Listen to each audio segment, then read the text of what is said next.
কোরআন শরীফে আছে সমস্ত জাহান্নামীরা জাহান্নামের আগুনে ফেরেশতাদেরকে বলবে, দুইটা ভুলের কারণে আমি জাহান্নামী। প্রত্যেক ফেরেশতার কাছে জাহান্নামীরা বলবে, আমি যদি দুনিয়ায় থাকতে আল্লাহর কথা মনোযোগ দিয়ে শুনতাম এবং শুনবার পরে সেই কথাগুলো নিয়ে যদি সামান্য ভাবতাম, আজকে আমি জাহান্নামী হতাম না। আমি দুইটা বড় ভুল করে ফেলছি। এক হলো মনোযোগ দিয়ে শুনি নাই, দুই হলো শোনা কথাগুলো নিয়ে আমি ভাবি নাই,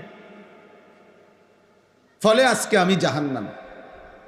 ওয়াকালু লাউ কুন্না নাসমাউ আও নাকিলু মা কুন্না ফি আসহাবিস সাঈর, এই আয়াত সূরা মুলকের মধ্যে আছে।